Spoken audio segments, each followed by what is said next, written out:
Good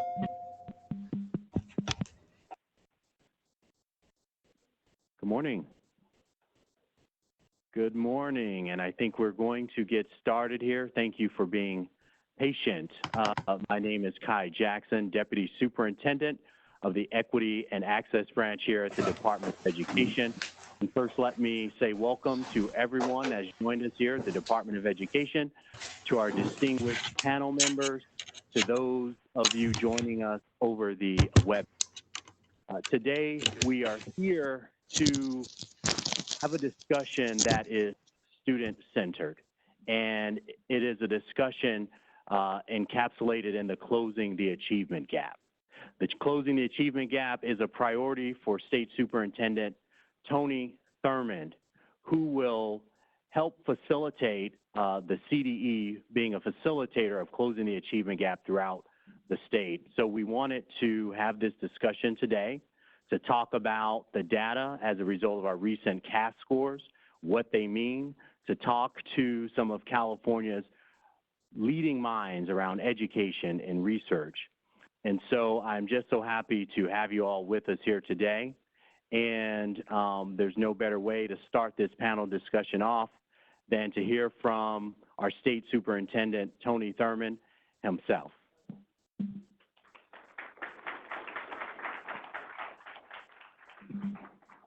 Thank you. Good morning, everyone.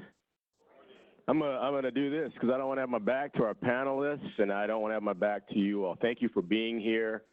Thank you to our panelists. You know, we have great students in the state of California, don't we? If you believe that, let me hear you say yeah. Okay.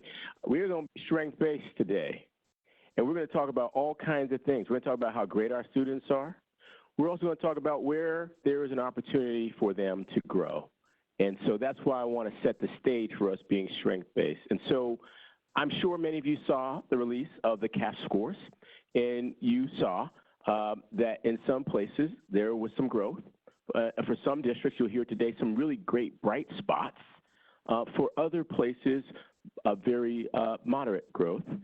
And in some places, actual declines.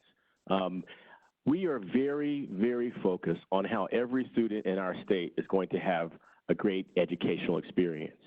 And in that respect, we want to give all that we can to students who've been impacted by any form of disadvantage, whether that be socioeconomic, whether that be race, whether that be anything. We want to make sure we give consideration to how we're going to make the changes. Now here, by my scorecard, everyone I've ever met is telling me how hard they're working to change the direction of students who need more support. And I believe that.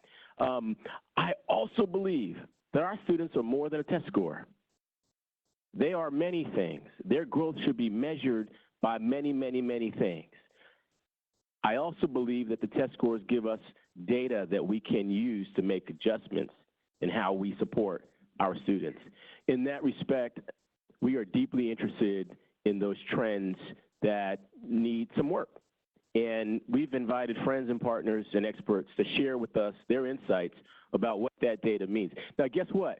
Everyone who's sitting up here has been engaged in a homework assignment for at least the last 3 to 4 weeks. We actually gave them some pre-work to do, right? Not that they would ever show up and just start talking. They could. They're great leaders. But we actually asked them to look at data trends that impact students from districts from across the state. The whole point being we want to make sense of those data trends. We want to know why, in some cases, a trend of a decline for some students. We want to be thoughtful about how we help African-American students or English learners or Latino students or disabled students or any student who was like me, who needed an additional support. We want to be thoughtful about that. We want to understand why the data is what it is and use that data to help our districts help our students. That's our mission. That's our agenda. Simply put, simply stated. Any questions? Are you ready to get started? Well, then put your hands together for our panel and welcome them. And for Deputy Superintendent Kai Jackson will take us further from here. Thank you so much. Thank you, sir. We have two moderators today that will be leading us through the conversation. Dr. Jacqueline Olison is here at the Department of Education, and she works in the Equity and Access branch. She is an adjunct professor here in the local area.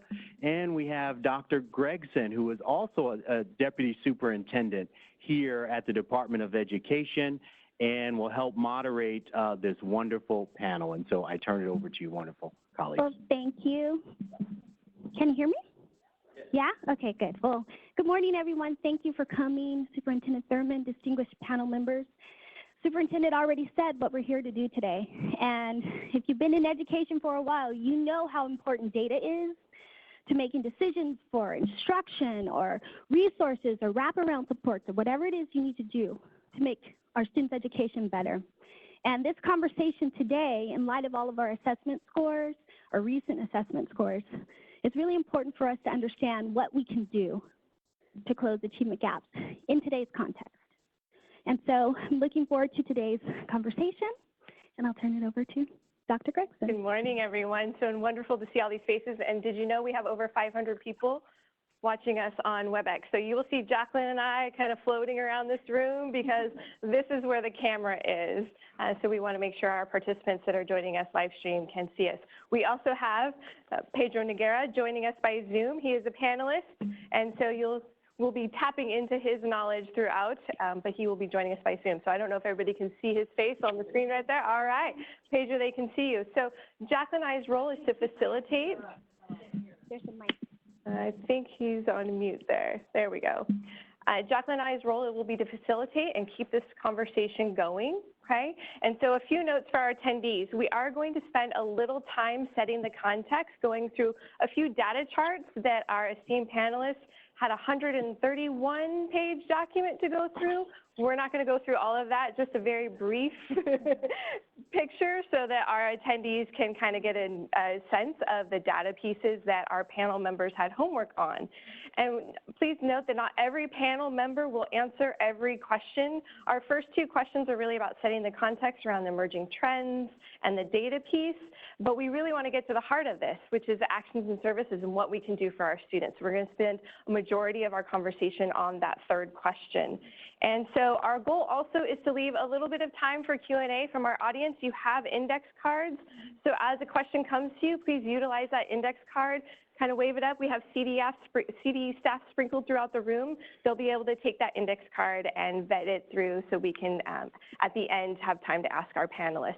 We do have a few panelists that will be leaving early. Pedro can only be here for a short amount of time, and also Linda Darling-Hammond. So it's not anything that you said, okay, or any question. It is literally they had other scheduled commitments, and we're just so appreciative of everybody's time. So with that, let's get this party started with first introductions of our panelists. So I'm going to start with, right over here to the left, Ms. Cynthia Woods. Thank you very much, and good afternoon almost to everyone. I'm Cynthia Glover Woods, the Chief Academic Officer at the Riverside County Office of Education, and just quite excited to be part of such a robust and important discussion today. All right, thank you. And by the way, you only have 60 seconds for this, so just want to note that I've got my timer. Good morning, everyone. My name is Melissa Bazanos. I'm the Executive Director of the Assessment, Accountability, and Continuous Improvement Unit at the Riverside County Office of Education. Like Cynthia and under Cynthia's leadership, we are heavily invested in ensuring that the supports we provide are aligned to ensuring student success. One of the things I hope to learn, again, as a panel member, also as a learner, what are things happening across the state and what might we be able to learn from in today's conversation that can then help us to support our students in our districts. And I'm Laura Hill. I'm a Senior Fellow and Policy Director of the K-12 Education Group at the Public Policy Institute of California. I'm also really delighted to be here and be part of this conversation today. And I'm especially interested in learning more about how we can best think about linking state and district policies to student success and how we can expand our capacity to learn from this at the state and local level. Good morning. My name is Joe Johnson. Thank you for inviting me to be a part of this important discussion. I serve as the Executive Director of the National Center for Urban School Transformation. We're based at San Diego State University. We identify, celebrate, and study schools from around the country that achieve outstanding results for every racial, ethnic, income group they serve. I'm Linda Darling-Hammond, President of the State Board of Education and also President of the Learning Policy Institute, which exists to do high-quality research that supports policies that can create equitable and empowering education for each and every child. And I'm really eager to hear from our practitioner colleagues here and fellow researchers about both challenges and opportunities that we see in our state for addressing the needs that I think we all recognize. And I think we'll go to Pedro on Zoom. Good morning, everyone. Pedro Noguera, can you hear me? Yes. Yes. I apologize for not being there in person, but happy to be a participant.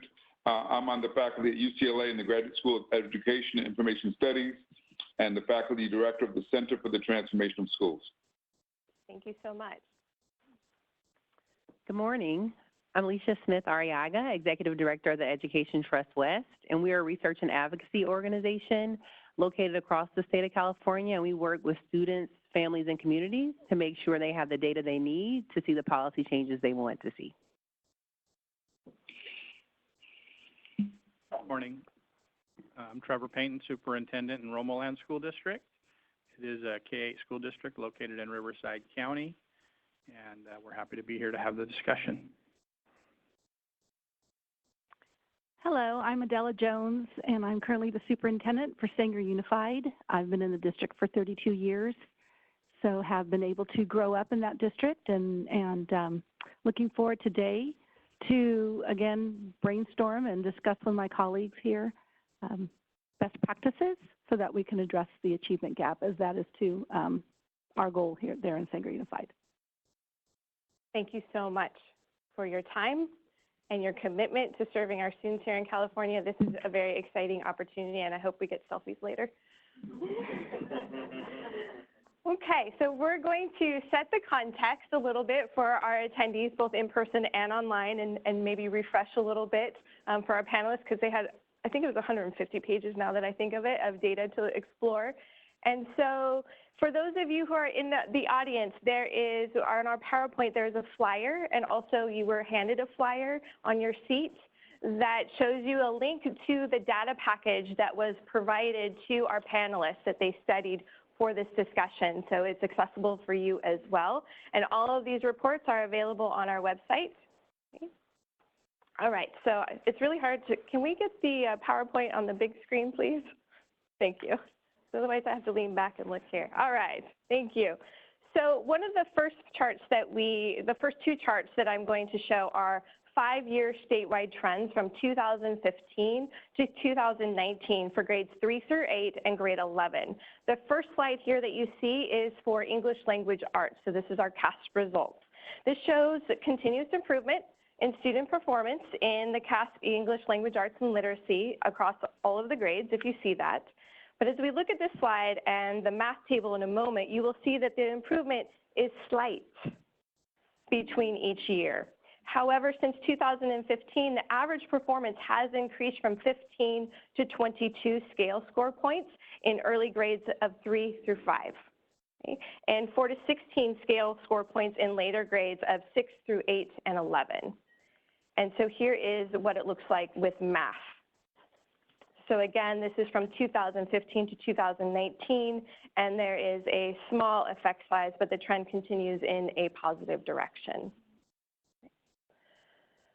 So this is one of my favorite charts. This is for our English language arts and literacy in grade 3. What this shows is, again, a trend over between 2015 and 2019. The dark blue line at the bottom represents where this group started in 2015. Okay? So that's where they started, the foundation. And then the bar with the number shows you the growth across 2015 to 2019. And this is broken up by different subgroups. So we have all of California that grew 22 points. We have our male students that grew 24, our female 21, Asian students growing 20, Filipino 18, Hispanic or Latino 25, Black or African American 16, and our white students 16. Okay? So you can see for those subgroups their changes and then the gaps as well. This is what it looks like for grade 6. This represents different subgroups for our English learners, our English only, our reclassified, our students with disability and students with no disability. So you can see where the growth was and where the gaps are. This is for grade 8.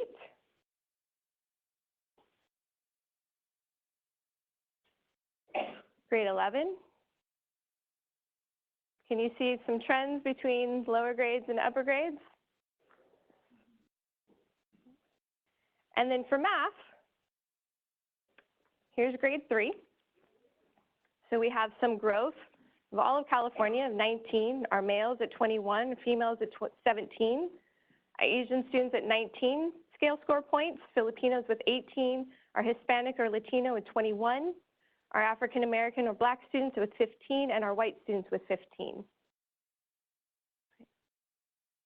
This is for grade 6. This will show our English learners, English only, our students with disabilities, students with no disabilities. Our grade 8, you start to see some negative numbers. And grade 11, you see smaller bars and some negative numbers. And this is for grade 8. This is something new.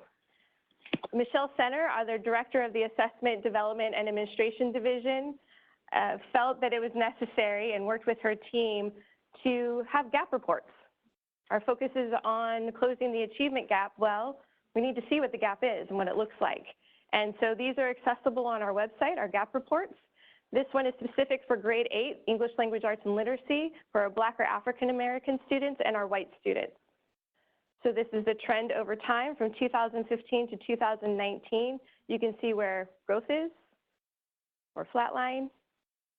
At the bottom, in the blue circles with the white numbers, that is the amount of scale score points of the gap. So in 2019, we have an 81-point gap in scale score points between our African American students and our white students. This is for grade 8. This is for Hispanic or Latina students and our white students. The gap is 60 points right now in 2019. For grade 8 in mathematics, we have a 110-point gap. It's increased from 97 points in 2015 to 110 in 2019.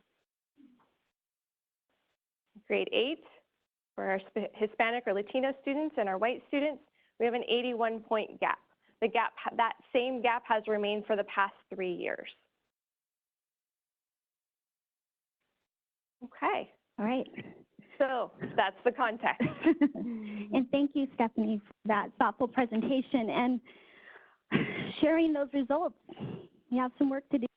And whenever I see those results, I just keep thinking about what the experience is of those students and those gaps. And I'm excited to hear today what our panelists have to say.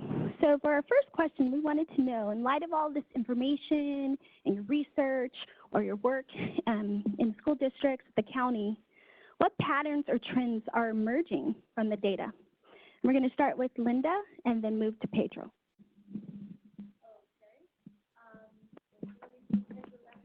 We're doing that now.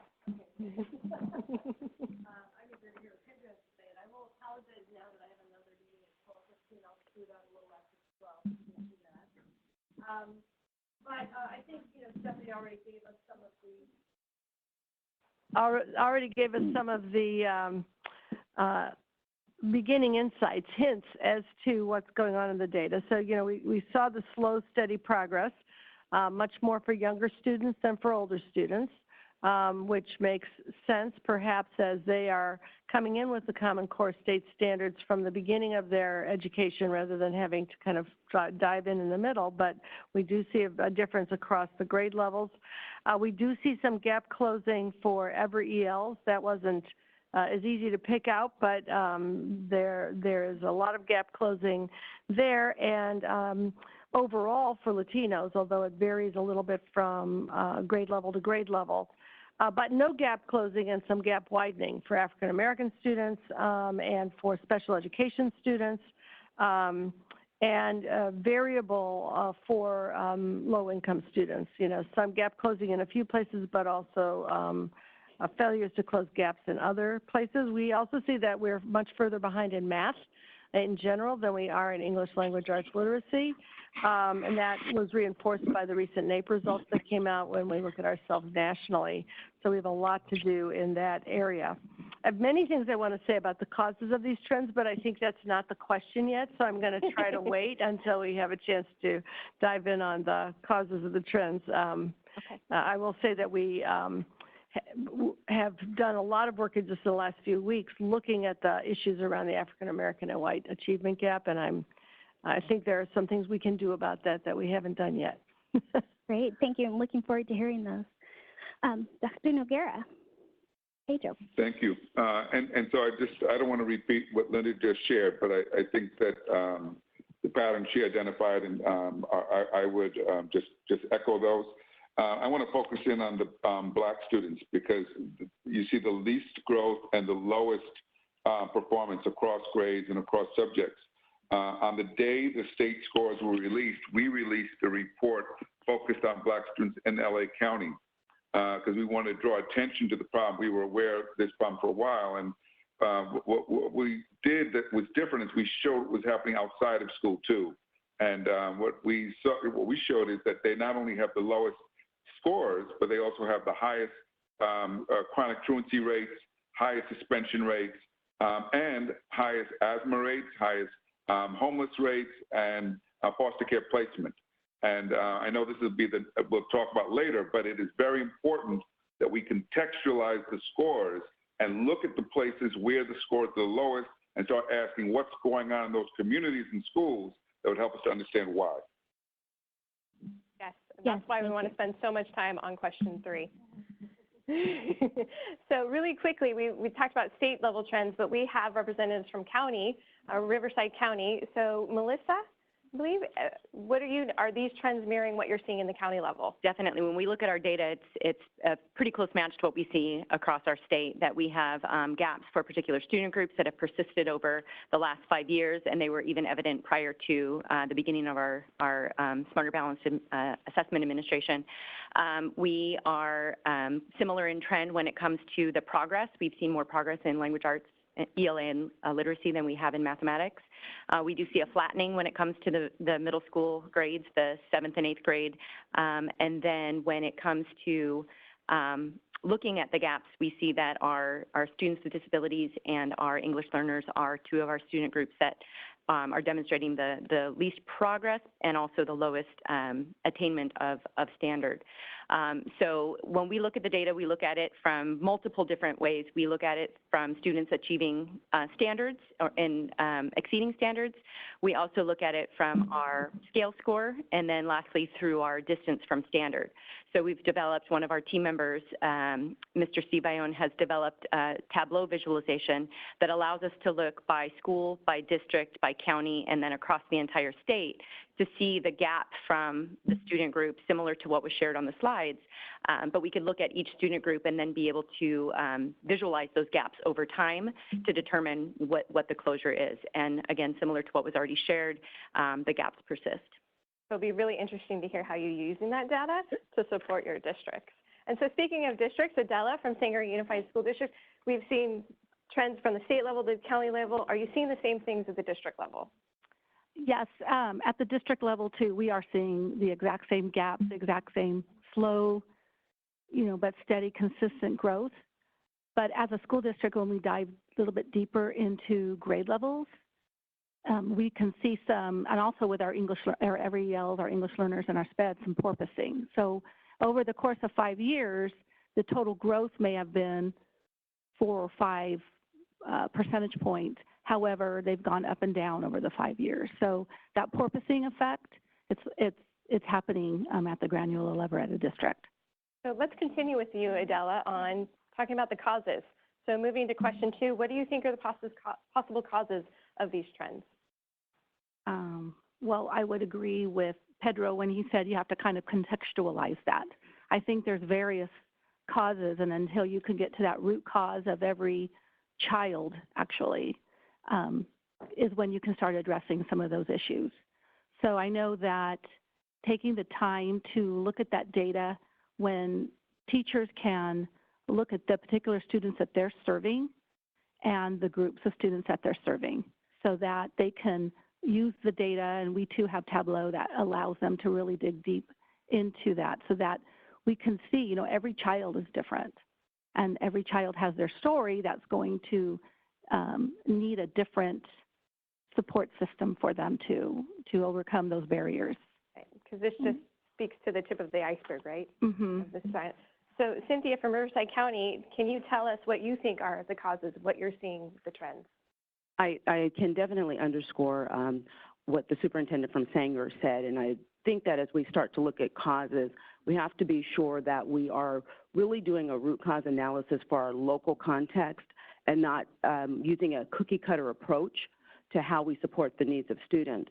Another important piece I think that is essential as we talk about causes is the understanding that student groups are heterogeneous. So if we're talking about African American students or English learners or students with disabilities, within that particular student group, they are very diverse. So again, we cannot use a cookie cutter approach. With that being said, when we start to explore what the causes might be, there are some overarching areas I think that we all, as far as districts, county offices, and schools can look at. One being alignment. How closely aligned is the rigor of the instruction students are receiving to the rigor of the assessments that they are taking, and how closely aligned are the assessments that they're taking throughout the school year, connecting to that as well. Another piece of alignment is how well are we supporting our teachers in their ability to be able to support students in the classrooms as well. I'll just share two other pieces because I know the other panelists will definitely jump in.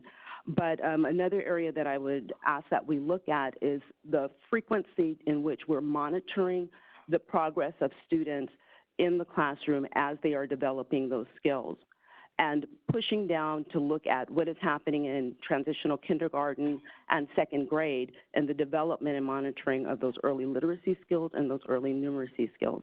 So those are some overarching areas I think we could all do a deeper dive into in a root cause analysis to help determine some causes.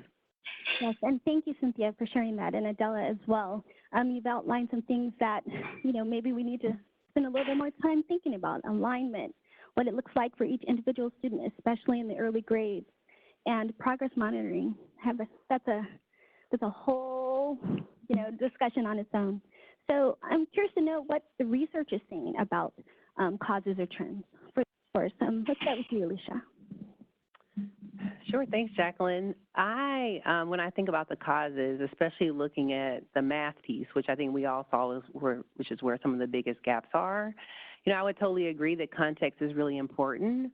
But I would also say there are a couple of things that we know make a big difference in mathematics education. One thing we know for sure is a huge issue not only in California, but elsewhere is the teacher shortage, and especially in STEM subjects.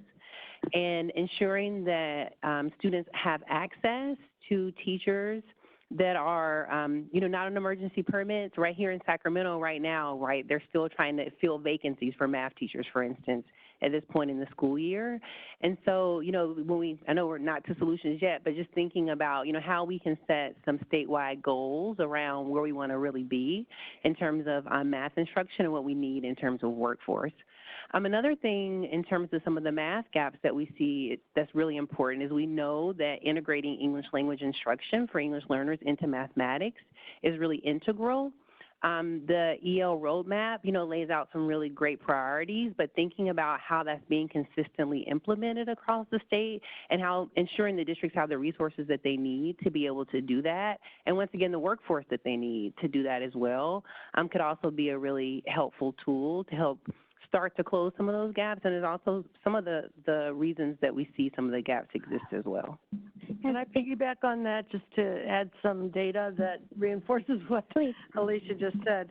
I think this is really a key issue and a state policy issue that we need to get on the table, but we did an analysis at Learning Policy Institute of positive outlier districts, which districts were outperforming what you would expect based on the socioeconomic status of students for various racial groups.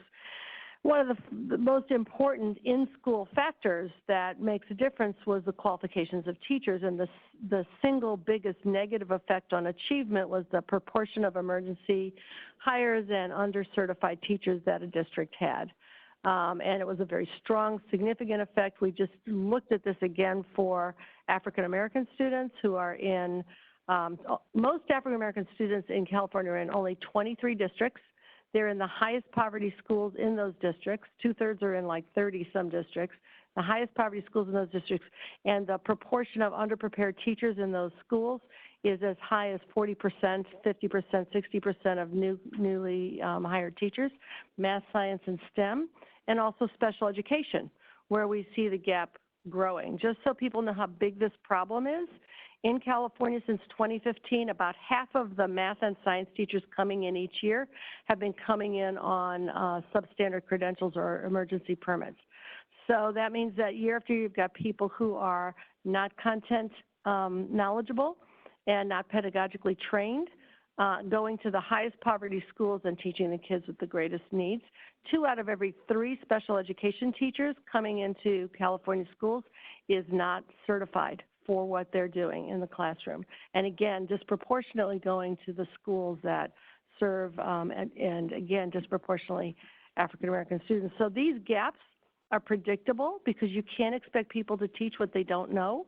And we haven't got a state policy yet that's adequate to the need to address that particular issue. And you add that to what Pedro talked about, which was a great, that study, by the way, is fabulous. I encourage you to get it from UCLA about the context and the need for the wraparound supports that are also an important local and state policy issue.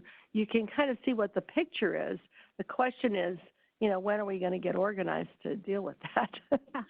Yes, I mean, the statistics are very sobering.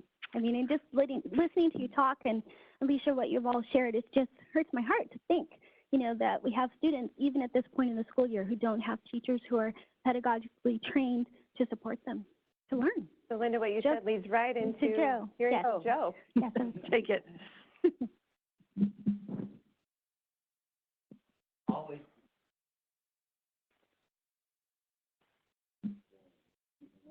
Began in the, I've always been a fan of the notion of standards-based reform, even as it started in the late 80s, the 90s. The idea that if we're clear about what we want all students to know and be able to do, then we can create systems that will help make sure that that happens. Problem with that is that as systems go about responding to those clear, more challenging standards, what we often find is that the systems with the greatest capacity to respond quickly are those districts that are serving students who perhaps need less support. And so if as a system, we're not making sure that the schools and districts that are serving students who might have greater needs, if we're not making sure that those schools and districts have greater access to support, to lift up the quality of instruction, the rigor of curricula, the quality of the school culture, then in those cases, we might logically expect gaps to grow. Laura, what are your thoughts about that? First, I'll talk a little bit about the Common Core implementation. We had some research from NewGal that came out recently, PPIC, that really tried to understand how districts were implementing. Is it working? Yeah, okay. How districts are implementing it and drew associations between districts that were farther along in implementing when it came to textbook adoption or possibly other measures of implementation that actually had better outcomes for elementary and middle school students. So one important thing to really keep hold of when we're trying to understand these achievement gaps is the capacity of districts to implement whatever the policy is that we're trying to address. And there's so many things that we've been really making great strides in making educational progress for students when it comes to the funding formula, when it comes to Common Core, the English Learner Roadmap, all of these things. But to see if it's working, we really need to establish the links between what's going on at the local and district level and the student outcomes. I also wanted to just highlight the bright spots that we saw with Ever English learners in terms of the progress that we're seeing students make over time. Of course, really what's going on is that English learners are getting specialized English language development instruction, and they're getting reclassified, and they're moving from the English learner group to the reclassified student group. So we saw a lot of growth for Ever ELs. We saw a lot of growth for reclassified students. And so we don't want to think of the English learners as a stagnant population, because we did see some negative growth in the charts that we looked at, but really what's happening is some of the best performing students are changing groups. So while of course we need to be worried about English learner progress while students are English learners, we need to also be glad that the students are getting reclassified. Yeah. So we're going to ask if Pedro has anything to add, number 2, and then have him take us into the big one. What can we do? What are the actions and supports we can operationalize to address these trends that we're seeing? Can we have Pedro back on the screen? Yep, I'm here.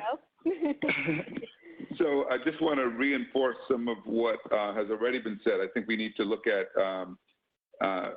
what's happening outside of school and those external factors and how they may be contributing to the lower achievement patterns, particularly for the most disadvantaged kids.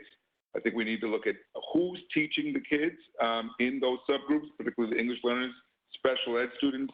Just as we have shortages in the area of math, we also have critical shortages in those areas of highly competent teachers, and that's an area we've got to address.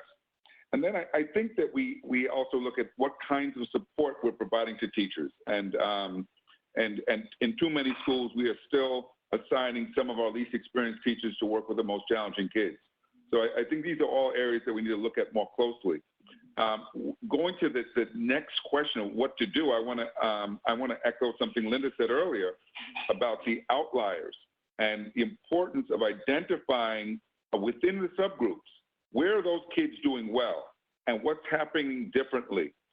We did this in our report we just released on LA County and Black students. We asked, well, among which are the schools that are admitting the greatest number of Black students to the UCs and the CSUs? And we found that almost all of them are integrated schools, which is a good thing, except that most Black students are not in integrated schools. They're in hyper-segregated schools. There's been no effort in the state to address this problem for a long time. We did identify one school in Watts that was sent actually the greatest number of Black students in the county to the UCs, and that school is a STEM school, full of resources, and it also speaks to the need to address the learning conditions in schools. So I think asking the right questions about where we're seeing growth and really drilling down to the schools that are producing the greatest growth will help us to figure out what we need to do more of. Thank you. And Linda, you've been chomping at the bit on this one. All right, go. I want to just piggyback on what Pedro said. Those are exactly the right things for us to be looking at. We did, as part of our positive outlier study at LPI, look at 7 districts that were outperforming expectations for African American students, Latino students and white students, given controls for socioeconomic status. Some of those were also flagged by ETS when they looked at our results on the CAASPP. The 7 districts were San Diego, which also outperforms most other urban districts nationally, Long Beach, Chula Vista, Clovis, Hawthorne, Sanger, and Gridley. So we have Sanger in the house. You can ask Adela more about this. She's right after you. But we did find some common conditions in the districts that were really succeeding.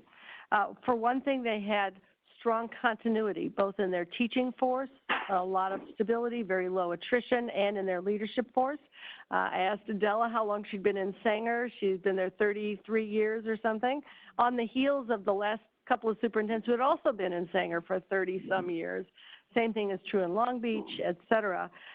This idea that you should just be disrupting and bringing in people who come and go, you know, the average tenure of a superintendent is about 18 months, I think, you know, nationally, is really dysfunctional and disruptive. And the places that get continuity, that help teachers and leaders grow and develop, they put a lot of resources into recruiting, developing teachers and leaders, really reaching in and figuring out who can be a good leader and putting them on a path towards that, as well as supporting teachers with lots of professional learning, carefully selecting, creating pathways. Very few teachers hired who are not fully prepared before they get to the classroom, because they've got pipelines to the universities and other programs to make that happen.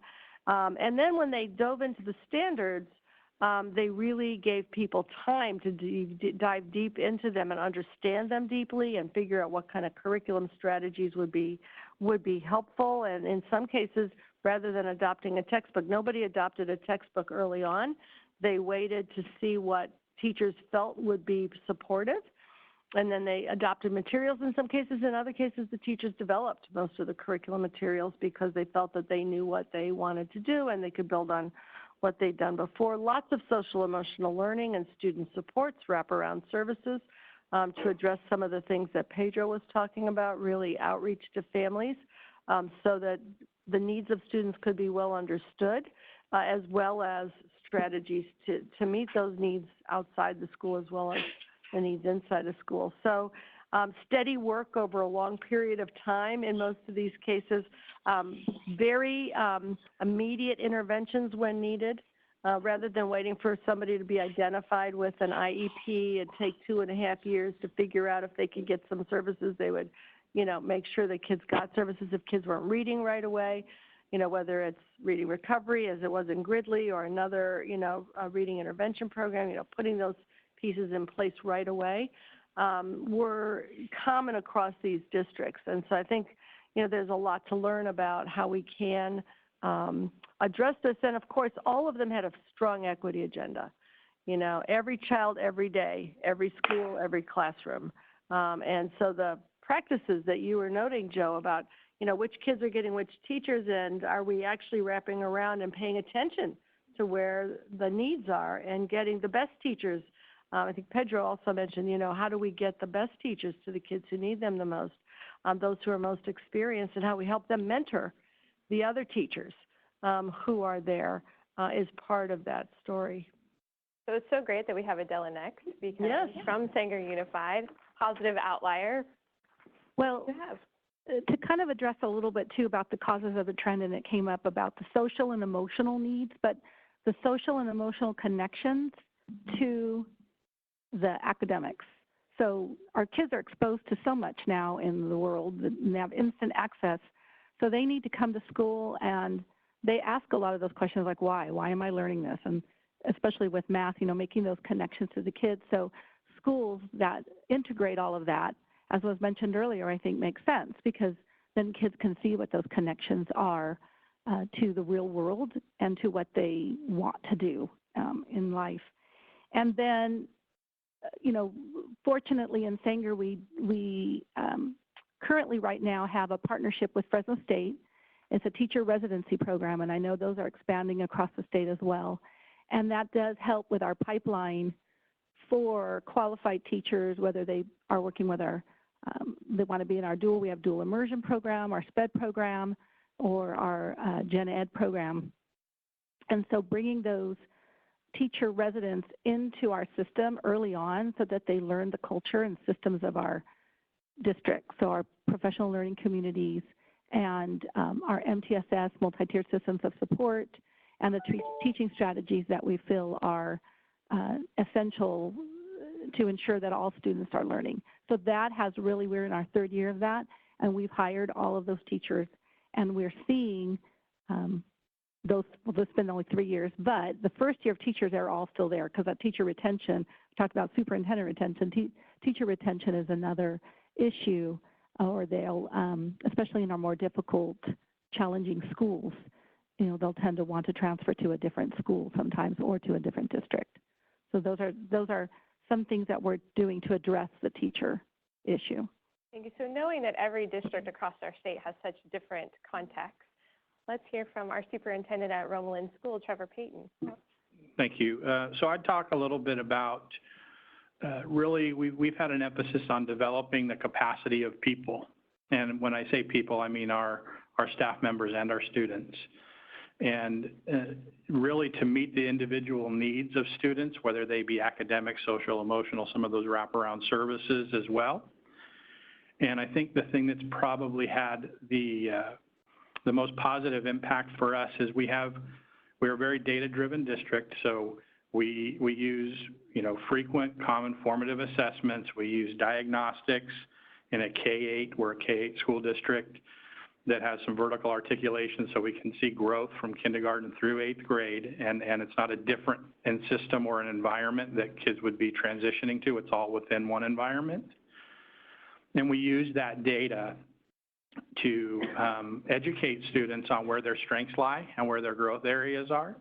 And we expect and we support teachers, and we really had a focus on Tier 2 supports within the classroom. So we're not transitioning from Tier 1 to Tier 3 without a strong Tier 2 system in place. And we feel that having that embedded within the classroom versus sending kids elsewhere to get that Tier 2 support is a difference maker for us. So Trevor, can you talk a little bit more about Tier 2, because our attendees may not understand quite what Tier 2 means? So they're identified needs of students. And so if you're teaching grade level content and students are struggling with a particular concept, how that looks in our district is we have diagnostics that will help us group students by need, regardless of which student group they reside in. And so you can walk into our classrooms and you can see white student, black student, special education student, all grouped, small group with their teacher, but they all have the same need being met within that small group. And a lot of great conversations. It's focused on academics, but the byproduct of those conversations in those small group settings is immeasurable because it sends a message to the students about you care that how much they progress and you're meeting their needs. That speaks to the immediate intervention trend, action, and support that Linda talked about on the positive outliers. Absolutely, and and those groups are reconfigured with frequency, so it's not a trimester or a semester long kind of thing. It's you're in here for a few weeks, you get what you need. Once you're demonstrating that you no longer need that support, those groups are reconfigured with consistency in our classrooms. And I feel that that's really been the transition for teaching and learning in our district over the last few years. I'm curious, I mean, thank you for sharing that, and thank you, Adela, for sharing what you were talking about. I'm curious, how do you get yourself in a position to respond? You have these actions that you're talking about and saying that we need to do, but how do you get yourself in that position to respond? I think, Jill, you were talking about how do you equip the system with the ability to respond to those who have the greatest needs? So I think that it's important to acknowledge that. Thank you. She has practice at that. Not used to one of these buttons in my world. It's important to acknowledge that the curriculum that we might believe we're providing is not necessarily the curriculum that students are experiencing, right? And so we have to be attentive to what actually is being delivered for students, and how is it reaching them, and is it reaching them in a way that they're able to make sense of it and apply it? Are they able to make connections? And that isn't going to happen just by accident. We need to support teachers in being able to provide that kind of instruction. The other piece that I would offer is, and it's one that we don't talk about enough. When we look at schools that are achieving amazing results, positive results for African American students, for Latinx students, for every demographic group they serve, we see in those schools a powerful, transformational culture, a culture that makes it such that students, those Black students, those Latinx students, they know that they are valued, that they are capable, that they belong at that school. I would also argue that students in our state experience a different culture depending upon issues like race, ethnicity, language background, etc. And so we have to attend to how do we create that powerful, positive culture. One more thing, and that is that if we're going to really do that in a way that's likely to make that happen for students, we're going to have to figure out how to make that same positive transformational culture happen for the adults who work in our schools. Because we have schools that make it such that educators don't feel valued, don't feel capable, don't feel intelligent, don't feel like they belong. And when they don't, they leave. And then we're stuck in this cycle of trying to get people to come and work with our children who need great help. So Linda, I know you're leaving soon, so what do you got? One last, well, I really love to piggyback on that because I think the points that you're making are so important. And, you know, when you have this turnover of staff who may not feel valued as well, that has a depressing effect on student achievement, high turnover rates. So that's another factor that goes in there. And, you know, some of that is creating a support culture. You know, we're coming out of an era of policy that was very punitive. You know, if you don't get this amount of gain, you know, in your scores, then we can close the school, punish the teachers, hold the kids back, you know, and that creates a culture that trickles down. And we have to turn that culture around in a lot of schools that are serving kids, you know, with high needs of the sort that Pedro described at the beginning, you know, with teachers who are, even if they are prepared, you know, generally speaking, may have a lot to learn about how to be successful in that environment together with each other. And so the kinds of supports that are needed, both for the faculty's development, you know, itself, and for helping people understand the kind of stereotype threat and sort of social identity threat that a lot of kids are coming into school with, which is getting exacerbated in our society, and really being explicit, conscious, and purposeful about making that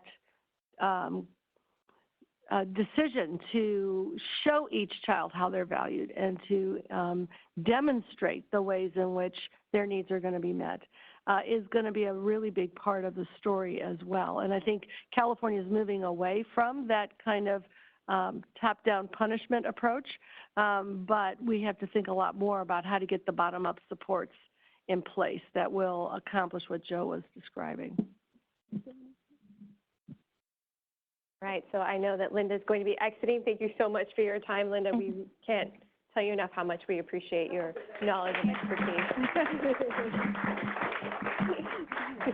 I think we have Pedro for a little bit longer, so correct me if I'm wrong, Pedro. We've got about 15 more minutes with you. I have to catch a ride to the airport, so maybe 10. Okay, we've got 10. Okay, so because we only have 10 minutes, can you please give us your final thoughts? Sure. So just echoing the points we just heard, I want to say that the response is going to vary from school to school. We have to spend the time knowing the school and knowing what are the needs of that particular school. So I'll just raise a few questions that I think would be helpful to think about.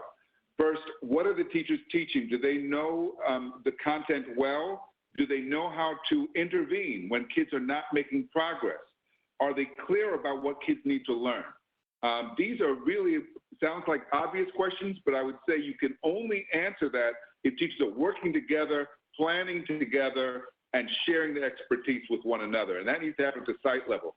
I think similarly, what are we doing to motivate kids, particularly in the older, higher grades? Linda talked about the fact that we made a policy shift away from, blaming schools and blaming teachers. But I would still say in many schools, we don't really have a well thought out strategy for motivating kids, particularly kids who are not college bound, for whom threat of fear of failure is not a motivator. And I would say we're going to have to think differently about how to motivate kids, how to engage kids so that they can see their education as being worthwhile and something to apply themselves with. And then a question that we rarely ask in these sessions is, what about parents? And how are we engaging parents? Because the research shows very clearly that when there's reinforcement at home for what's happening in school, kids will do better. It tends to be that the parents who are least engaged are the parents of the kids who are least engaged. And we need to figure out how do we build trust with those parents so there's more reinforcement at home. It doesn't mean that the parents have to replace the teacher by any means. It does mean they need to make sure that they're talking to the kids about school, checking in, and getting to know the teachers. So these are some things I think that are easily overlooked, but have an impact on the bottom line. And then finally, we've got to look at school culture. And that was addressed before. But you look at the schools that are beating the odds, and you almost always see a very positive, student-centered learning environment. And that's something that's harder to address, but it is, I think, critical to outcome. Oh, thank you. Thank you so much, Dr. Noguera. We really appreciate your time and thoughts. Thank you. Thank you. I know. Thank you so much. And I know that Elisha had some comments as well. Yes. Well, I would just definitely second all of the recent comments that we've heard and just add on to them that I actually think we're at a very exciting moment to start to implement some of these changes. So, first I want to thank the superintendent for this morning. Cal State has been working to pass an additional requirement for entrance, right, another year of quantitative reasoning, which actually is a great thing given some of the math scores that we've seen. But if we do a lot more work to integrate the work of K-12 and CSU across the state, especially when it comes to some of the teacher prep programs and the issues that we're hearing about today, we could really see some positive changes in these areas. So if we set some targets in the districts that we see have some of the largest gaps, like how are we making sure to work closely with CSU programs across the state that are preparing teachers to target those teachers to go into some of the districts that need it the most.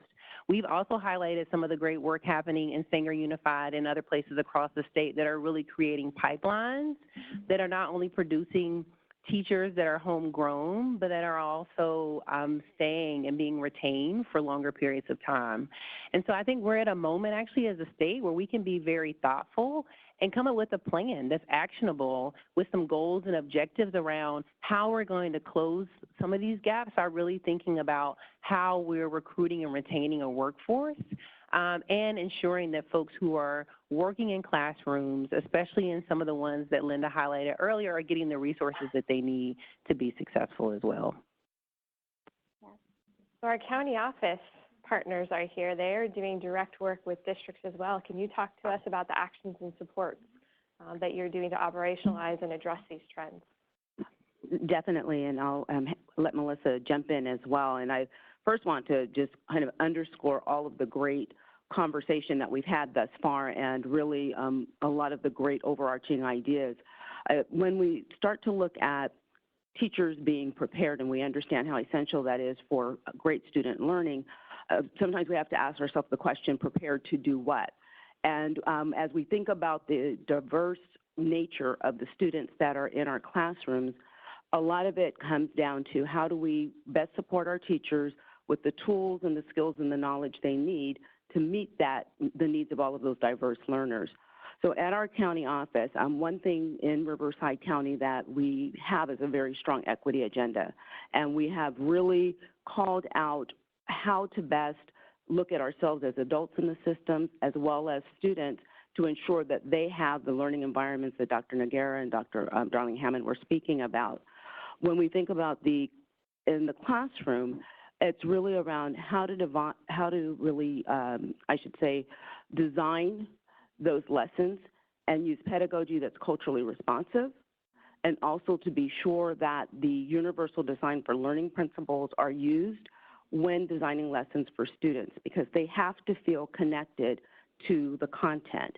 And if they don't feel connected to the content and if it is not relevant to them, it makes the learning that much more of a challenge. So in Riverside County and in many other places in our state, that is an area in which we're really wanting to be sure teachers are well supported so that when they go into their classrooms, they have lessons that are well designed to meet the diverse needs of the students that are there. Melissa, do you want to add on? Definitely. Just building off of what Cynthia shared, focusing on our equity agenda, I think that some of the very specific work that our county office is doing through the Riverside County African American Achievement Initiative, as well as our supporting African American parents through our African American Parent Advisory Groups, that's one way that we're focusing on a particular group. We heard the EL roadmap referenced earlier, and so we've been taking a very strategic approach to how we support districts in ensuring that it doesn't just remain policy, but it becomes practice. And so getting it into the hands of teachers and supporting them through the analysis of how does this translate to my classroom practice. And then when it comes to another particular student group that we know is an area of focus, that is our students with disabilities, we've been taking some efforts at the county office level to ensure that we're breaking down silos between some of the different working groups that are supporting students with disabilities to ensure that we are collaborating internally with our special education department as well as with our local SELPAs so that we have opportunities to then share collectively what are resources that are available, what are approaches that we can take, what are ways that we can ensure that that teachers are equipped to be able to serve students. So related to student group focus, we are taking some specific steps at the county office level. Going back to the comment earlier about data, another area of focus that our county office heavily invests in is ensuring that we have data that is visualized in such a way that educators can interpret without having to go through a variety of steps and not really sure what it is that they're looking at. So we make an effort at our county office through our level 1 support, meaning services that are available to all, that we have data that is available whether it's our achievement data, our dashboard data, we create it in such a way that illuminates where the gaps are so that it's not something that's buried within an aggregate, but it is visible and it's highlighted so that the response is eminent as it relates to seeing some of those gaps that appear. Related to instructional support and building capacity of teachers, we, again, as a county office, as do many county offices, really have a strong team that's supporting the capacity building efforts at our schools and districts. But one of the areas of need that often comes about is related to the leadership role in that, and ensuring that when training takes place or when pedagogy is enhanced, that the leaders are alongside the teachers so that they know how to provide the support. If an administrator is not able to provide an observation or evaluation because they themselves don't have the understanding of what is expected in a 21st century classroom, then there's a misalignment between the evaluation observation and then what the classroom practice is. So again, ensuring alignment between the leaders as well as the teachers when we build pedagogy. That's to the retention too, right? Absolutely. When you have supportive, knowledgeable leaders aligned with what their teachers are doing, you're better able to retain your definitely. Force. And then the last thing I'll share is just that one of the things that we learned most recently through differentiated assistance support is through empathy interviews, through some of our other processes, there's this overwhelming sense at schools that there is just so much. There are so many things happening. I would love to focus on instruction and supporting the needs of every student, but there oftentimes is a misalignment between the number or quantity of initiatives that are implemented. So we have this implementation or initiative overload without integration. How does that fit within our existing system? So if we're using an MTSS framework, how does that fit within that framework so I can see that what I'm learning today helps me to build this skill or this capacity so that I can serve students in the classroom. So one of the activities was initiative mapping, and in some of the district's perceptions, in their mind, they thought it was all very clear in how it was laid out in terms of how it's implemented into the schools. But from the teacher's perspective, their perspective was that we're not sure how these things fit together. And so just the overwhelming nature of so many things happening. Going back to our strengths earlier, the strength is that the schools and districts are willing to invest in programs to respond to needs. The challenge is how does that fit within a system that already exists and isn't layered on top of things that already exist.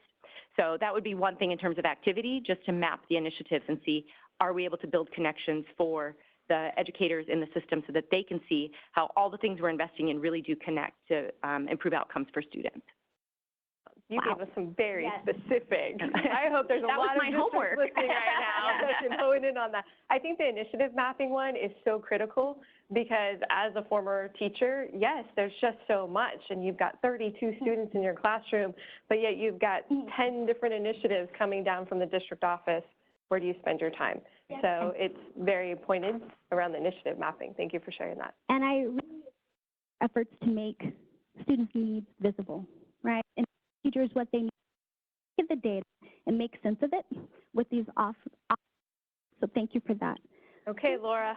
We're gonna her. What do you got? I think the data-driven work that we're hearing about at the districts is really incredible and amazing, and I know that there's just such a range of capacities at district levels and certainly at school level to kind of really understand what's happening both at the macro level in their environment and at the micro level. So I think as much as we can do to give school districts and schools tools to see what's happening if they're not in the position of being already a data-driven district could be really helpful, given that there are all these initiatives and which of them is actually maybe driving the results that we see. And I think, it's especially important, this data-driven approach, in being able to follow individual student progress, especially for groups where membership can change, like English learners and like special education students. So some of the data that we saw early on, especially for special education students, we're seeing some of the lowest growth for that group. No doubt that is often because there are exceptional educational challenges for those students, but another factor is students join that group when they are not making progress. And so we want to understand, using great data, what the role is for the educational interventions that we're making, as well as what's just the nature of the fact that we've identified students as needy, and so now they have left the population that is not special education and join the population that is special education. So if we're not able to really follow students over time and see what's happening to them individually, we learn less. So I think it's important to be able to follow the students over time. And I think back to the idea of identifying bright spots, I think we've got, at least in the areas of education that I focus on most, which is special education and English learners, we have two great guidance documents, the EL roadmap and the new guidance that just came out this summer for special education, students with special education needs that are also English learners. And being able to understand which districts may be farther along in implementing various parts of this guidance might help us see some bright spots and transfer that to other districts and schools. I want to open it up to the panel on this, because this is really what people are looking for around the actions and supports to address the trends that they see in their district, in the county, and across the state. Do you have any other thoughts, or do you have questions of each other that you want to learn a little bit more about? I did have one other thought, and I've been learning since we've been here. Just again, such some powerful ideas. I should show you my notes. Powerful ideas. it's important, I think, for us to underscore how essential it is that there are high expectations in place for students. And Dr. Johnson spoke to that as far as creating that culture. When we're looking at high expectations for student performance and creating that culture within the schools, we would be remiss if we don't look at how we best support adults and help them to do some internal dives with themselves, their unconscious biases as it relates to particular student groups. And in doing so, what that allows is for the adults working with the students to understand where their roadblocks might be, and also then let that transcend into really having high expectations for students. I use an analogy. I am a mom. I have 2 daughters. And if I have high expectations for my children, if they're struggling in something, I do everything I possibly can until they're no longer struggling. I provide additional resources, tutors, whatever it is, because I know at the end of the day they can actually achieve and learn what it is they're learning. When we transcend that into our schools and into our classrooms, we have to have that same level of expectation that even if a student is struggling with a particular concept or with a particular overarching standard, we have to be sure that the system is aligned in such a way that there are supports, that that student will eventually learn what it is they're struggling with. When we have high expectations for students, we make sure that all of those things are in place so that they do eventually achieve. When our expectations are low, whether we would want to admit them or not, we just chalk it up to either the student, their environment, their family, their community, or the fact that I tried, but they just didn't get it.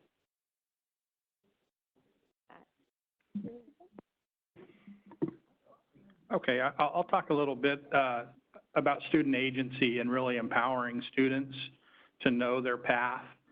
And I think we spend a lot of time as a system educating the adults on where our strengths within our systems lie and where our gaps lie. There's a lot of power behind educating students about where their strengths lie and their path. It's difficult for students to hit a target if they don't know where the target is. And so some self-reflection from students on where their strengths lie, but also some support structures in place to help them address their areas of need and providing clarity around that and the appropriate support structures around that empowers the student, right? And when we empower students and we're clear about what they need, or they're clear telling us about what they need to get to the targets, then we're able to provide the support structures in place to allow them to experience success. And that way you kind of have both pieces of the puzzle working in congruence with one another towards the same destination. Trevor, can you talk a little bit about how you are empowering students? Sure. So I talked earlier about data and small group instruction, but one of the other things that we do is we have student-teacher conferencing at regular intervals, so every two to 3 weeks, where the teacher will sit with the student, review data, talk about challenges, whatever it may be, and the student then sets goals with the support of the teacher, and they collaboratively develop, action steps to help that student achieve those goals. And then parents become part of that process as well. And so it's not just the teacher telling students what they need. It's a collaborative effort together to get to the destination. Yes, yes. Yeah. Linda's not here. We got to push your mic for you. There you go. Mortals have done this, right? So like we study schools across the country where technically, if all schools were like these, there would be no achievement gap, because in these particular schools, every racial ethnic group is achieving above the average of all students in the state, okay? So first, it's important for us to know that this is doable. We can choose to change our system in a way that generates great results for all kids. So as we go and we look at these places, we try to identify then, well, what are the systems that they have in place that helps make it such that this success is possible? And we've talked about many of those things here, but I want to just call out a few things for the purpose of this conversation. So one is that educators in these schools know with great clarity, because they've come together, they've talked, they've looked at their state standards, and they know what needs to be taught. And there is clarity and consistency among them about what those standards really mean in terms of high expectations. And they've thought about, well, what would it look like if our students actually learned this well? And then they attend to thinking about what would great lessons look like that would work for the diverse populations of children that we have the privilege to serve. And so they're coming together, and they're not depending upon some textbook provider who never had any chance to meet their child. They're coming together and they're thinking about what would a great lesson look like. And so it's actually the tier 1 instruction that becomes primary. You don't have to fail first in order to get access to good instruction, right?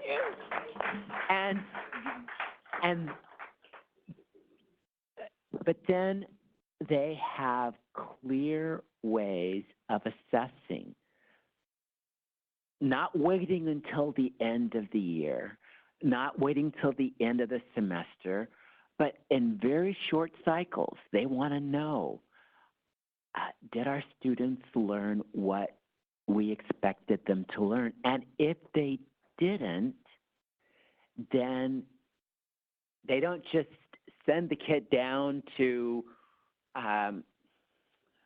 the back lot to get some intervention from somebody who's never worked with them. They're looking to understand why. Well, what doesn't this student understand? And then they provide tailored, timely intervention, and they actually evaluate that intervention to see if in fact it worked. But then the other thing is that they're doing is that they're also, because many times that good high quality first instruction works, they're asking the question, how can we enrich that? How can we make it even deeper and more powerful for our students? And all these things that I've just described, they're embarking upon this in a way, in a culture that makes all of the students feel valued and respected and capable. And they're doing this in a culture that makes all the educators feel valued and respected and capable. Mortals do this. We can do this here in California as well. So Joe, I just want to say thank you. Thank you, because I am a broken record with my colleagues around high quality first instruction and the interdependency it has on our assessment piece of that frequency of monitoring and progress and that immediate intervention. So thank you. Thank you very much. I didn't pay him. I didn't. So thank you. Any other thoughts that you want to add regarding actions and supports? Well, I'll piggyback a little bit on what Joe was talking about, because that is very similar to what we're doing in Sanger around our professional learning communities. There. Right, professional learning communities and having that time. So our teachers the last couple of years have worked on establishing that. What do we know what the kids need to know? So our guaranteed viable curriculum. And all of this we have out on our website, so it's open to others, which is on sangerlearns.com. But not a plug, but also. but our staff has worked so hard on that. We've brought teachers together, and they have to go in there and listen to these teachers debate what the standard's asking them to do, because they really have different varying ideas of what does it look like if a student can do what the standard is asking them to do. So coming together and coming to a consensus about, okay, what would that look like then if the child knew it? And then how do we monitor and how do we measure? So they've been doing a lot of work around that. And then connected to that is what we've determined are 9 essential elements in every lesson you would see. So that's a guaranteed viable instruction. Kind of determined it that way, GVI. But no matter what school I go to when I go and visit the classrooms in Sanger, I expect to see at some point during the lesson these instructional elements, such as your checking for understanding, or that students know what their objectives are. They have the I can statement on the wall. And, you know, so that then, and then when I'm going across third grade rooms, I'm seeing similar lesson expectations and standard driven lessons. So you can see that coherence that way. And then that monitoring, how are we measuring it? Because those common formative assessments, but we've also piggybacked into what the state has, or CAASPP has offered in regards to their IABs. We've looked at those and connected those to the specific units that our teachers are teaching, so that they can have a outside assessment aligned to CAASPP, to kind of just like we just tell them, it's just a dipstick. We're looking at it, you know, when we put it out on Tableau, we're looking at it just so we can kind of get an idea where we're at. We're not using it in any means to look at it in an evaluative form. So Adela, can you just explain what IABs are? So your interim assessment blocks, they're short, and what I've appreciated about them is that they've, the company has listened to suggestions from the field on how to make them better. So they have improved over the years, give you very specific information into the standards and targets, and then connected, and I'm going to miss the other acronym right now for the larger one, the full comprehensive, the interim comprehensive assessment. And we do, Sanger takes that, all of our students, 3rd through 8th and 11th grade, take the ICA, interim comprehensive assessment, in January. So again, gives the district just kind of a dipstick onto that where we think students are. So that constantly monitoring that we have to do. And that kind of circles around to what I hear all the time from our teachers is time. The time to do that is a lot. Just to go over one standard, it was about an hour conversation to come to a consensus and go through the curriculum mapping on that one standard.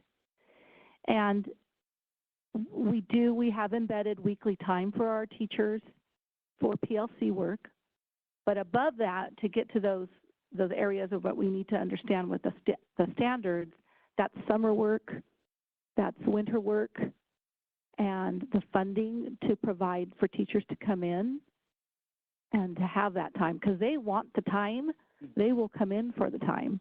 Mm-hmm. And it's just being able to find, you know, they'd rather do it during the summer than getting subs. Yeah.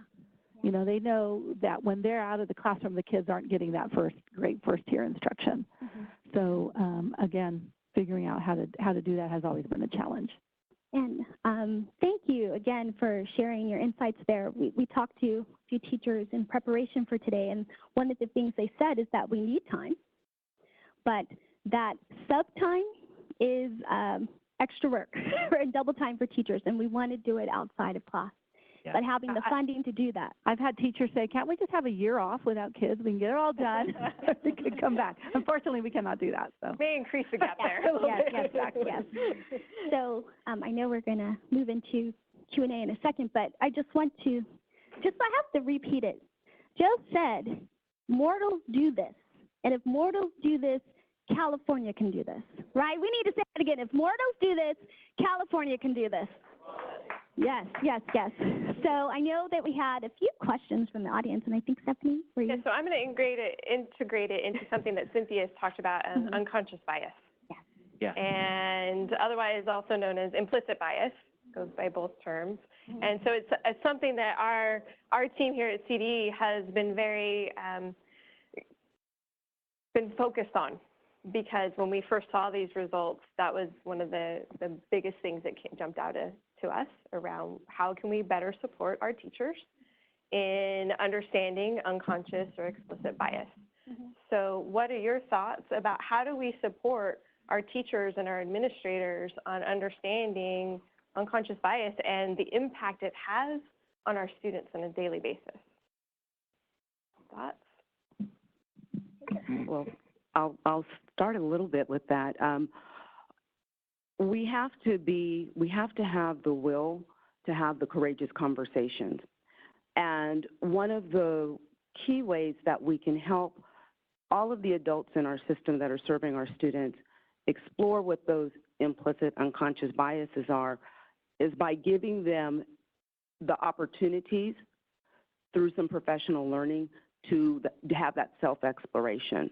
So when we think about professional development, a lot of times we think about it in alignment to instruction, pedagogy, various other pieces. Also embedded in that has to be opportunities to explore those unconscious biases that may be there for, again, African American, Latino, students with disabilities, any student group, males, females, where those biases are. So one of the key ways, again, is to be very intentional in ensuring that we are engaged in those learning opportunities to self-explore ourselves and the experiences we've had and how that impacts how we interact with the students and families that we serve. So how can us at CDE help you in this endeavor of spreading unconscious bias training across our entire state? How can we help you? What can we do? Any thoughts on what you need? Because we're thinking about it. We're constantly thinking about it. And we want to do something about it.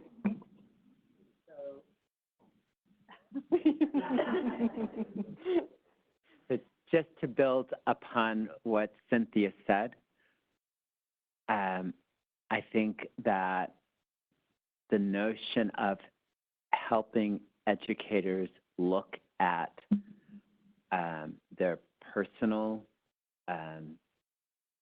implicit biases is important, but I also think that it's important for us to help educators look at the implicit biases within their systems. So one of the things that, Pedro talked about, he said, we need some well thought out strategies for motivating kids. Well, I would argue that we have some well not thought out strategies for demotivating kids. And so you look at many of the grading practices that are prevalent within our systems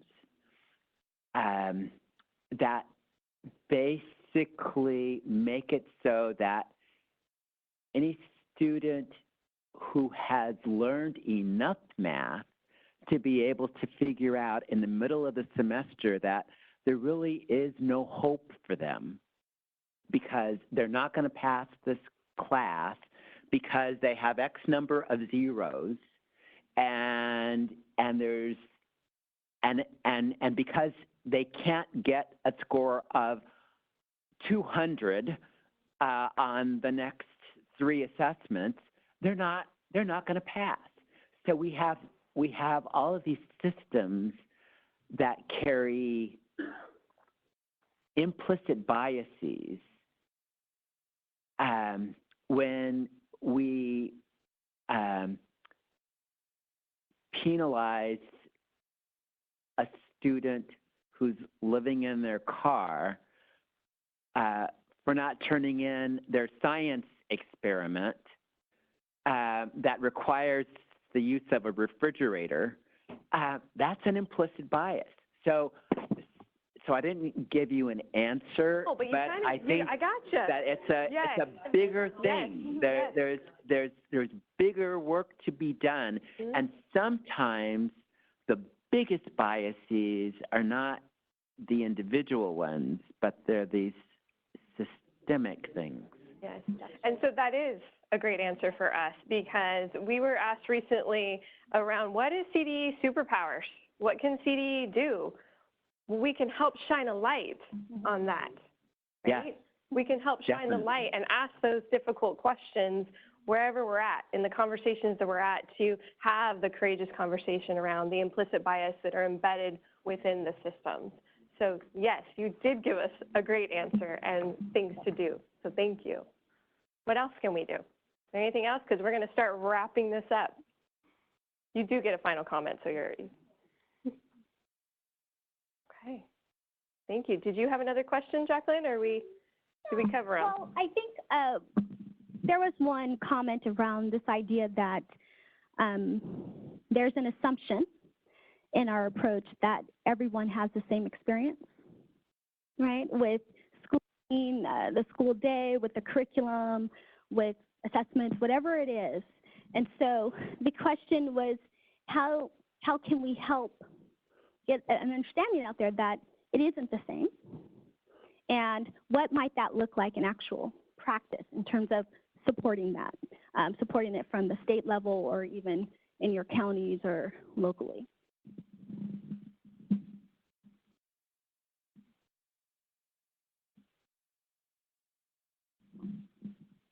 Who wants to take it? Elisha. Sure. So, and just to repeat it back, I mean, I think you're saying, right, like districts and counties are very different, and students and teachers are very different. And so those experiences vary, and how do we make sure that everyone gets what they need when they need it? And I would say one way to ensure that, and for me, and I know I don't want to harp on math, but I kind of do want to harp on math, is we have to be clear about what it is we're trying to achieve, right? So, and I think that can come from, I think we heard a lot of great strategies, actually. I feel like Joe and a lot of the ideas actually from Riverside and Sanger that are already being deployed on the ground are the kinds of things that we need to see every day happening at school sites to actually see change. But I think that also has to be, and that's like on a very individual level, right, in terms of what's happening in a specific context, whether it's rural or urban. But at the same time, we also, as a state, have to be clear about what is our North Star? Where are we trying to go? And I would say, right now, as I said before, I'm very hopeful about where we can go, but we are also, to go back to math, we are failing students right now as a state in mathematics, especially within a state that has so much capital in terms of STEM. And so it just occurs to me that, in a lot of the conversations that we've heard are around students, parents, and families saying, how do we get at some of these questions of low expectations? I'm in a classroom where maybe someone's expecting my third grader to add, but really they should be dividing and doing multiplication. So how are we setting up state policy to ensure that there's some consistency, not only in who are the teachers going into those districts that Linda was talking about earlier, and how are they trained, and how are we making sure that we're targeting that those districts get the teachers they need the most? And then also, how are we partnering with industry partners to make sure that math comes alive, right, and that it's culturally relevant, and that students see that it is a part of their natural environment, not just, Algebra 2 on the side because I have to do it, but, this is being used in figuring out how Alexa works and how that's important and what their everyday experiences are. And I think to some of the points made earlier, there are plenty of examples of places that are doing that. And I think it's up to us as a state to really set some clear goals and objectives around where we want to be in terms of getting those teachers we need in front of students, making sure that there's a lot of consistency, that all the students are getting what a lot of the folks here described as the students in the districts and the counties that they're in get. So having that state level goal, objective of, we're not where we want to be right now, but we know we can get there, and what is the there? I think is really important to ensuring both that individual level and then joint level success as well. Great, thank you so much. Okay, so we're going to move on to number 4. So you had 1 minute to introduce yourself, and you have 1 minute to close out with number 4. So if we didn't cover anything within our discussion today, this is your time to highlight it out. So what else would you like to share regarding your experiences and knowledge as it relates to the data and our support for schools and students? Who would like to start? I've got my timer. All right, Laura. I'm going to talk about data again. So in our work, what we try to do is we really like to link individual student level data to the rich contextual data that's available from the districts where we're working. And we find that when we can do that, we can really also understand the specific policy and the practice that's being put into place. And I think that is not something that's available to all school districts, and that's something that will really help identify bright spots and make things that are working more scalable if we know all of the details about how something's put into place, how it works for individual students, and what the other contextual factors are at the district. Thank you. Who would like to go next? Great model, Laura. 1 minute. I'll go next. It's really more of an underscore, and I think more of a call of help, I would say. We serve great students in the state of California. They're very diverse. They're very wonderful. The gaps we've talked about, the student groups that are underperforming, this is not a new conversation. Historically, we tend to see the same student groups performing below their peers over time. We have these conversations. We have research. We do all of this stuff, yet and still we're having the same conversations. As Joe said, mere mortals have done this. It's not like we don't have examples in our state. It's not like we don't have examples throughout our country. So it really is more of, do we as the adults in the system have the will to make the changes in our behaviors, in our actions, so that every single student in our state can be successful? That's what it really is about. It's about us as the adults in the system being comfortable, being uncomfortable, and making changes that we need to so that students can get what they need. So I'm quite excited about our conversation today. We've heard some wonderful ideas and thoughts to move forward. So let's move forward, and let's not have this conversation again. Thank you. Melissa, do you want to go next? I don't really want to follow that, but I will. I would just say that relationships matter in all that we do. I think a lot of what we heard today from the examples on our panel relate to the relationships that leaders and teachers have with one another, the relationships between the teachers and the students, and the relationships between the support services that are also aligned to help and assist the context in which those students reside. So I think that for us, connecting back to the question you just asked, when we think about, how do we make sure that we're addressing the individual and knowing that not every individual has the same experience. If we don't build the relationships, we won't know what the experience is.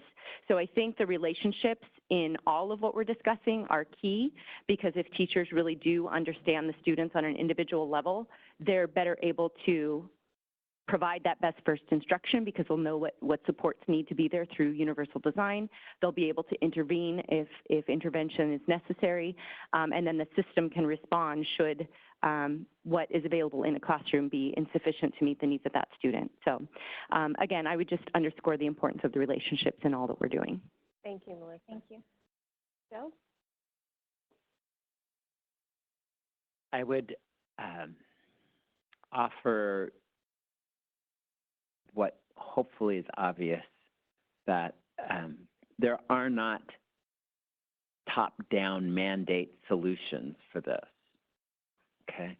So we don't need another 2020 version of No Child Left Behind, okay? So it's not about a mandate, but it is very much about support. And it's support in a way that illuminates and draws attention and makes clear the kinds of things that we know are making a difference. We've heard about examples in schools, school districts, counties. We need to lift those up. We need to make that information accessible to educators, but also to parents, so that we can have these very deliberate conversations about the extent to which we're making progress towards implementing these things. And this is where the state, I think, can be helpful in lifting up these important practices that we know can make a difference in ensuring that all students have access to quality education. Elisha? Well, I would say, I'm really inspired by all that I've heard today, and I really just feel a sense of urgency. To the point that Cynthia made, we have been having this conversation for a long time, but we've also been having this conversation about what works for a long time. So I'm ready for those two things to coincide and for us to get to work and see some changes, because we know what to do. It's just a matter of making the choices about doing them and doing them consistently in the places that need them the most. Thank you.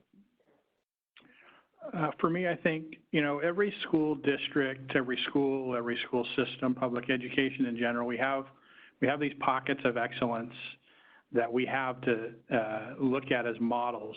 I think being more intentional about how we multiply those models out from maybe an individual classroom to a grade level, from a grade level to a school, from a school to a school district, and so on. And I think that really gets us where we want to be. It's systemic excellence is the journey, but we have a lot of pockets of excellence in our state to identify, and then you just have to be intentional and strategic about how you can multiply that out to get where we need to be as a state. Thank you. Adela? First, I want to piggyback a little bit on what Melissa said about relationships. And so, the proverbial kids don't care what you know until they know you care. And in my readings about closing the achievement gap, the term warm demander came up.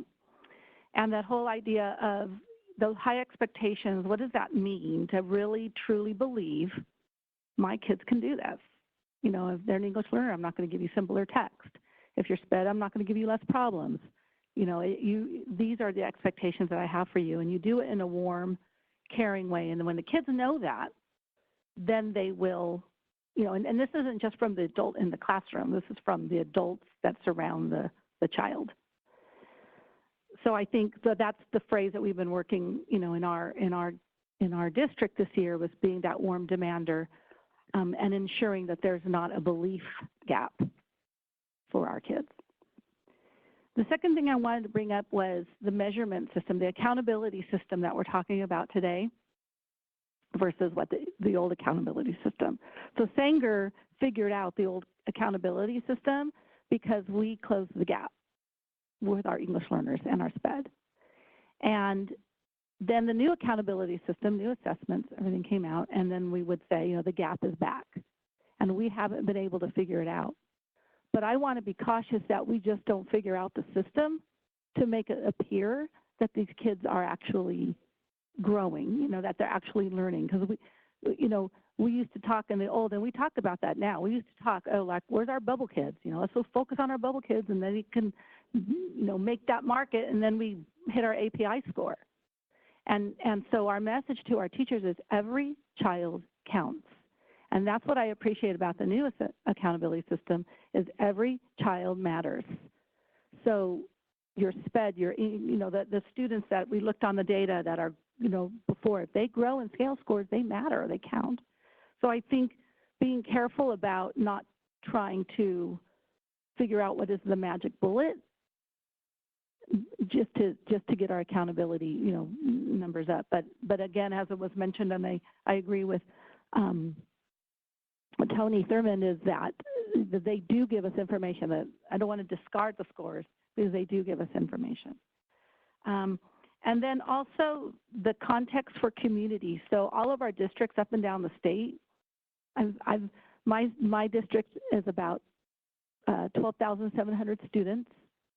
I've talked to superintendents who have 50 students, and some, you know, obviously as large as LA. And so the context matter and how do we approach this. So I think really being able to drill down and look at your rural, urban, you know, and finding those pockets that mirror you so you can say, yeah, they're doing it, we can do it too. And we have the same type of structure in our district to be able to do that. Your minute's up. Are you go. good though? I want to make sure you're good. I don't want to cut you off. I think I'll end it there. Sorry. Thank you. You know, we're not going to add anything to it because you have said it all during this entire almost 2 hours we've been together. We can't thank you enough for your time, your experience, your expertise, but most of all, what you're doing for our students on a daily basis. So thank you. Thank you. And I'm going to hand it over to our superintendent if you want to make any closing remarks.